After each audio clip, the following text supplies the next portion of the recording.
ክቡር ዶክተር አብይ አህመድ የኢፌዴሪ ጠቅላይ ሚኒስትርና የዕለቱ የክብር እንግዳ፣ የተከበሩ አቶ አገኘሁ ተሻገር የፌዴሬሽን ምክር ቤት አፈ ጉባኤ፣ ክቡር አቶ ቴዎድሮስ ምህረት የጠቅላይ ፍርድ ቤት ፕሬዝዳንት፣ ክቡር አቶ አደም ፋራህ በምክትል ጠቅላይ ሚኒስትር ማዕረግ የዲሞክራሲ ስርዓት ማስተባበሪያ ዋና ኃላፊ፣ የተከበራችሁ የክልል ርዕሳነ መስተዳድሮች፣ የከተማ አስተዳደር ከንቲባዎች፣ የተከበራችሁ ሚኒስትሮች፣ ክቡራን የብሔራዊ ዲጂታል ትራንስፎርሜሽን ምክር ቤት አባላት፣ የግሉ ዘርፍ ተወካዮች፣ የልማት አጋሮችና ጥሪ የተደረገላችሁ እንግዶች፣ ክቡራትና ክቡራን፣ ከሁሉ በማስቀደም በሀገራችን እየተከናወኑ ያሉ የዲጂታል የለውጥ ስራዎችን በትብብር ወደ ላቀ ደረጃ ለማድረስ እየተደረገ ያለውን ጥረት ለመደገፍ ያላችሁን ቁርጠኝነት በዲጂታል ኢትዮጵያ 2025 ትግበራ ወቅት በማሳየታችሁ የተሰማኝን ልባዊ ደስታ እየገለጽኩ እንኳን ወደ ዲጂታል ኢትዮጵያ 2030 በደህና መጣችሁ ለማለት እፈልጋለሁ። ኢትዮጵያ የማደግ ፍላጎትና የማደግ አቅም ያላት ሀገር ናት። የሚያስፈልገን የማደግ ፍላጎታችንንና የማደግ አቅማችንን የሚያገናኝ ስልት ነው። ይህ ስልት የማደግ አቅማችንን በማደግ ፍላጎታችን ልክ እንድንጠቀምበት የሚያደርግ መሆን አለበት። ለዚህ ደግሞ የምንከተለው ስልት ፈጣን፣ ተደራሽ፣ እመርታ የሚያመጣና የሕዝብ እርካታን የሚጨምር መሆን ይኖርበታል። ዲጂታል ቴክኖሎጂን የፈለግነው ለዚህ ነው። የማደግ አቅማችንን በማደግ ፍላጎታችን ልክ እንድንጠቀምበት ስለሚያደርገን።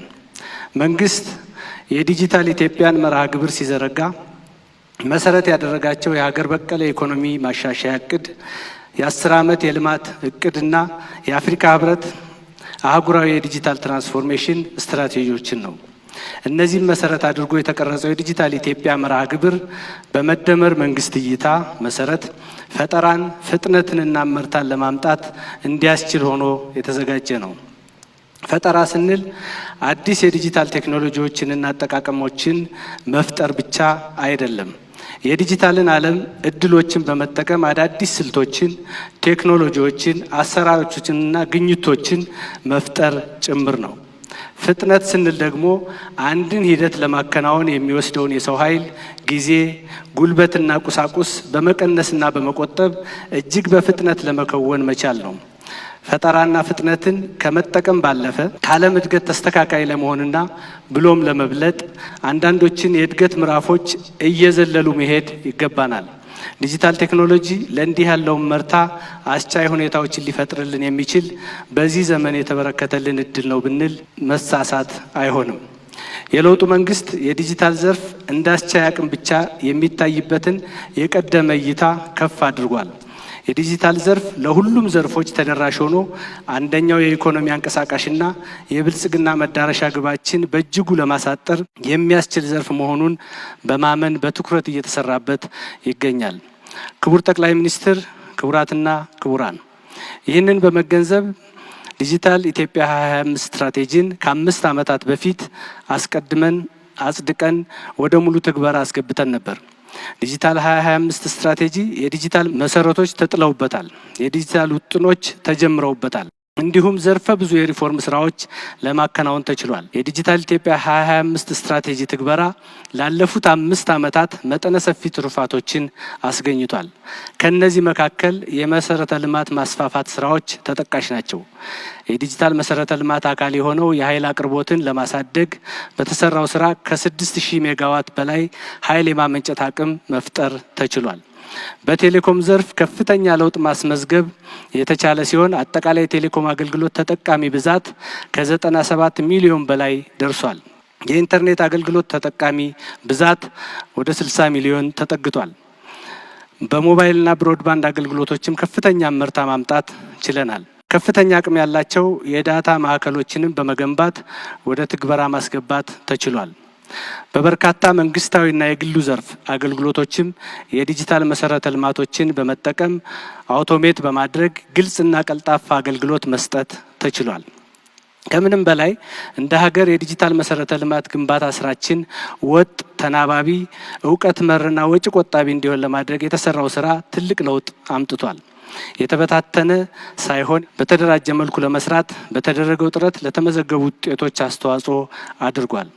በዲጂታል ኢትዮጵያ 2025 ትግበራ ምዕራፍ የመንግስት አገልግሎቶችን ወደ አንድ ማዕከል በማምጣት ዜጎች ጊዜ፣ ወጪ ቆጣቢ፣ ተገማችና ቀልጣፋ አገልግሎት ለማግኘት የሚችሉበት ሁኔታ እየተፈጠረ ነው።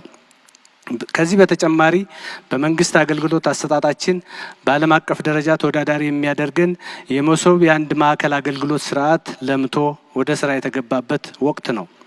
መሶብ የአንድ ማዕከል አገልግሎት ተቋማት ካላስፈላጊ አስተዳደራዊና የቁጥጥር ወጪ ያዳነ ሲሆን እስካሁን በፌዴራል መንግስት ብቻ 23 ተቋማትን እንዲሁም 180 አገልግሎቶችን በአንድ ጣራ ስር ለማምጣት ተችሏል።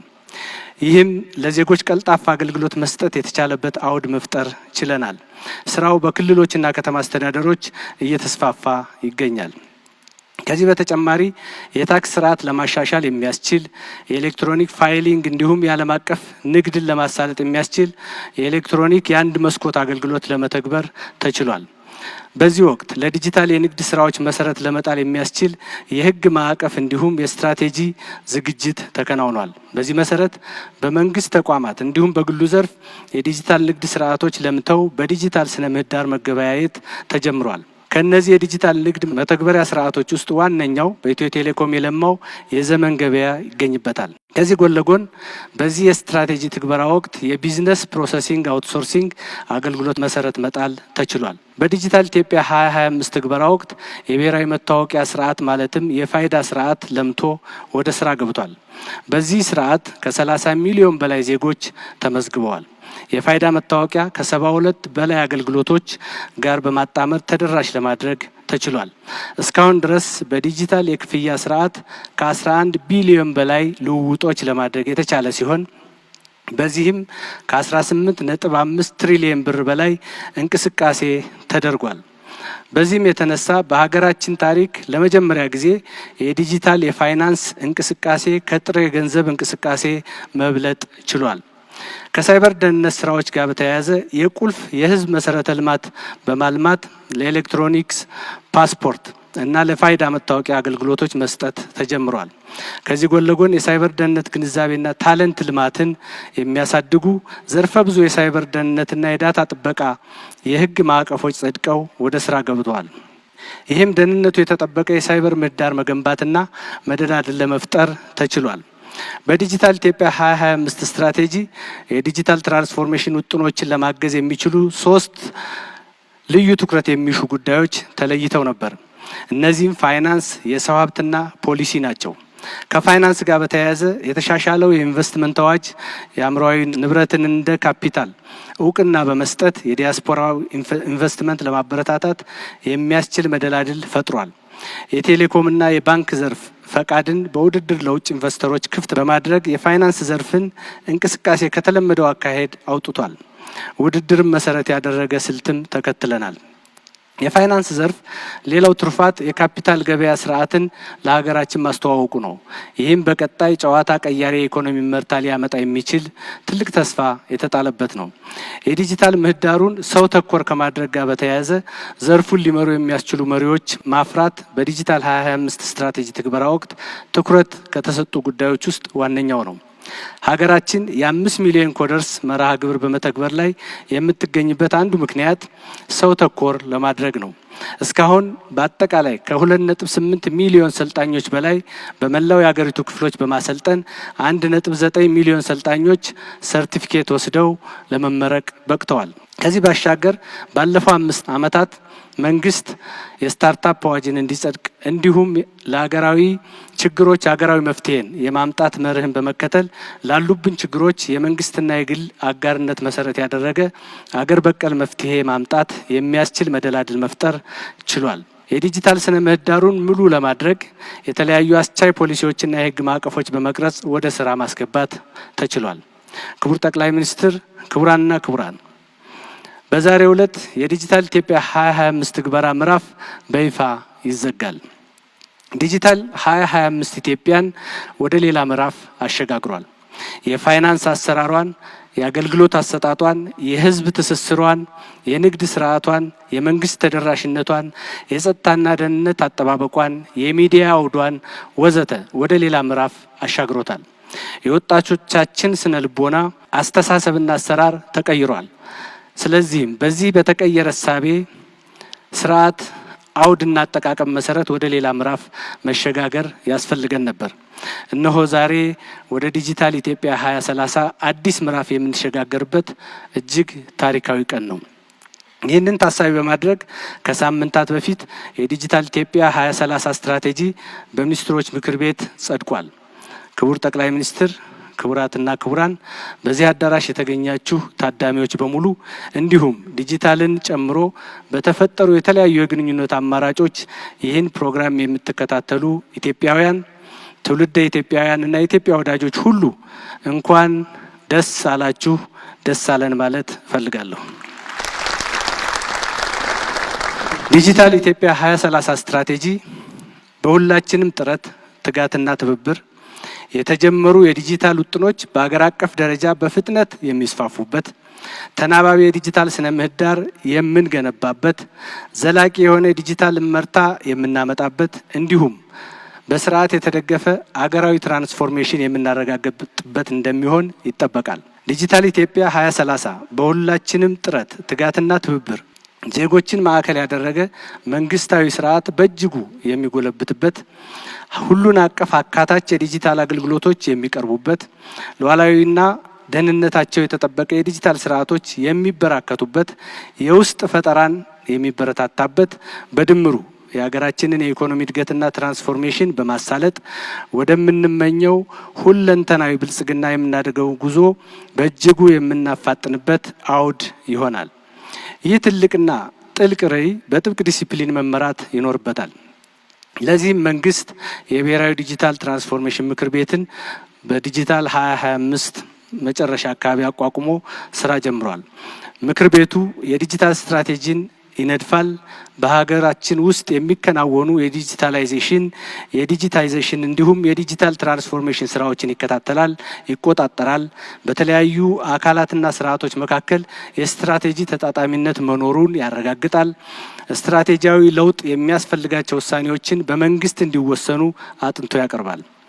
የዲጂታል ምክር ቤት በሰራቸው ስራዎች አማካኝነት ባለፈው 1 ዓመት ጊዜ ውስጥ ከ68.7 ሚሊዮን የአሜሪካ ዶላር በላይ አላግባብ ሊወጣ የነበረ ወጪን ለማዳን ችሏል። ብሔራዊ ግዙፍ የመረጃ ትንተና ስርዓት ፕሮጀክት ተጀምሯል። ይህም ከብዙ ምንጮች መረጃ የሚሰበስብና ለተፈቀዱ ተጠቃሚዎች የትንታኔ ዳሽቦርዶችና ሪፖርቶችን የሚያቀርብ ሀገር በቀል የቴክኖሎጂ መፍትሄ ነው። የዲጂታል መተግበሪያዎች በሀገር ውስጥ መልማት የሚችሉበትን አውድ ይፈጥራል። የተለያዩ የቴክኖሎጂ ግዢዎች ግልጽ ምንጭ እንዲኖራቸው በማስቻል ግልጽ ስታንዳርድን ባማከለ መልኩ እንዲለሙ ያደርጋል። የዲጂታል መተግበሪያዎች እና ቴክኖሎጂዎች በተቻለ መጠን በአገር በቀል አቅም ወጪ ቆጣቢ፣ ጥራት ያለውና ደህንነታቸው የተረጋገጠ ሆነው እንዲለሙ ቅድሚያ ሰጥቶ ይሰራል። ይህ እሳቤ እውን እንዲሆን በማድረግ ረገድ ከፍተኛ ስኬት አስመዝግቧል። ይህ ስኬት በሀገራችን እንዲመዘገብ ክቡር የኢፌዴሪ ጠቅላይ ሚኒስትር ዶክተር አብይ አህመድ ለሰጡት የቅርብ አመራርና ድጋፍ የብሔራዊ ዲጂታል ትራንስፎርሜሽን ምክር ቤት ስም ምስጋና እንዳቀርብ ይፈቀድልኝ። በተጨማሪም የክልል መንግስታት እና የከተማ አስተዳደሮች፣ የምክር ቤት አባላት፣ የፌዴራልና የክልል የከተማ አስተዳደር የመንግስት ተቋማት፣ የግሉ ዘርፍ እንዲሁም የተወደዳቸው የዲጂታል አገልግሎት ተጠቃሚዎች በሙሉ ላደረጋችሁት ያልተቆጠበ ድጋፍ በድጋሚ ምስጋና ማቅረብ እፈልጋለሁ። ምክር ቤቱ የዲጂታል ኢትዮጵያ 2030 ስትራቴጂን ለመተግበር አብይ ኮሚቴዎችና ንዑሳን ኮሚቴዎች በስሩ በማደራጀት የተሰጠውን መንግስታዊ ተልዕኮ በትጋት ይፈጽማል። ክቡር ጠቅላይ ሚኒስትር፣ ክቡራትና ክቡራን፣ የሀገራችን ብልጽግና የሚረጋገጠው በመንግስት በማህበረሰብና በግለሰቦች ትብብር መሆኑን የመደመር መንግስት ያምናል። ዲጂታል 2025 የተሳካው በዚሁ የትብብር መንፈስ በመሰራቱ ነው። ዲጂታል 2030 የሚሳካውም መንግስት፣ የግሉ ዘርፍ፣ ማህበረሰቡና ግለሰቦች የሚጠበቅባቸው ሚና ከሚጠበቅባቸው በላይ ከተጫወቱ ብቻ ነው። እድሜ ልካችንን በሀገራችን ኋላ መቅረት መንገብገብ ብቻ በቂ አይደለም።